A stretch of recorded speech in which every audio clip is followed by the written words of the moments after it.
Hey guys, BStar29 here. Well, game one is in the books, and Tim Lincecum was absolutely dominant. He K'd the Braves 14 times, and he only allowed them to 2 hits, one of which was the very first batter of the game, Omar Infante, with a double. Things were looking good for the Braves, but with this offense, you just have the feeling when they get a guy on, it doesn't matter if there's one out or no outs, they're not going to get them in. And other than a double, I think, in the seventh by McCann, the Braves didn't even get another. Only got one or two guys on base by walk. I know Hayward walked for sure. But yeah, I mean, I'm not trying to discredit Tim Lincecum or anything, but the Braves looked simply horrendous at the plate today. Um, they looked at strikes down the middle, and Lincecum just abused the inside strike, the high and inside zone, and the Braves were just whiffing left and right, and it was. Usually, I'm a nervous wreck when it comes to playoff games, and I just sat back and was like, whatever, because this team is just. They just did not show up to the postseason. They committed another 2 errors, which was wonderful. Brooks Conrad, good thing his foot was in the way, because if that foot hadn't been in the way, it would have rolled into the outfield, and Andres Torres would have scored before Buster Posey scored in the fourth off a Cody Ross single. Now let's get to this. In the fourth inning, um, Buster Posey gets on his base hit, and I think Aubrey Huff was up the next inning. Aubrey Huff strikes out. McCann throws Buster Posey out. Plays out. Of course, what do umpires do? But fail to get the call right. So Posey gets on, but hey, okay, let's get it here. Who's up? We get. I forgot. I think we get the next guy out, and then Pablo Sandoval comes up. So you're like, oh, okay. He looked horrendous. His first at bat. He looks like Alex Gonzalez at the plate. Just swing out of your shoes, see what happens. What do? We intentionally walk him, and I'm sitting here thinking, well, I know this will work out in our favor, because Cody Ross never hits off the Braves, and he's just a much better hitter. I mean, he totally had a great at bat the first time in which he drew a walk off Derek Lowe, so this will totally work out for us.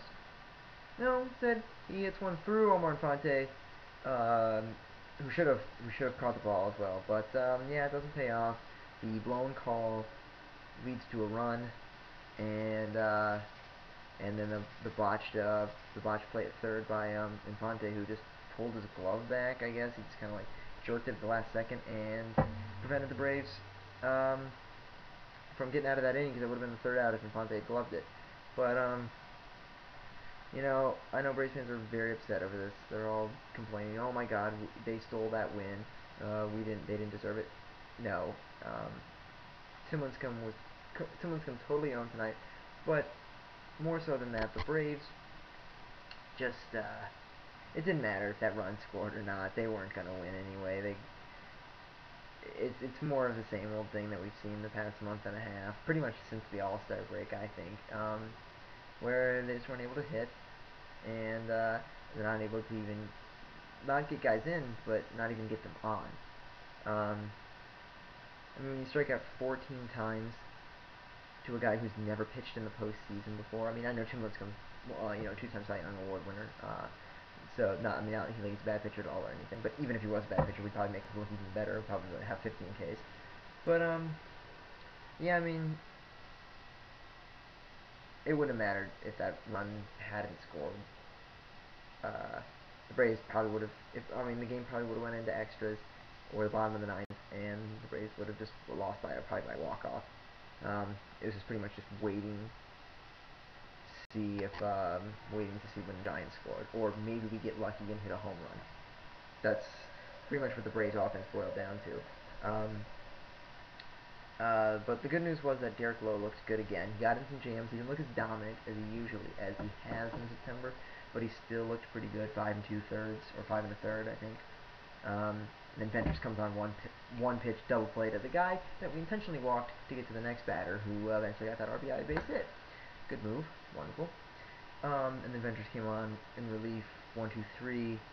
Moylan came in, got an out. Kimbrell came in, got an out, and then McCann threw out. I think who did he throw out? I forgot who it was that he threw out. I think Aubrey Huff. Aubrey Huff. McCann caught a great game behind the plate today, I thought. And the pitching was on once again, but like it has been all month, and the last month and a half, the offense has just been completely non-existent, and the defense made its occasional 2 errors. If you watch my last video, you'll see that I said that the norm is 2 errors, and they made 2 errors.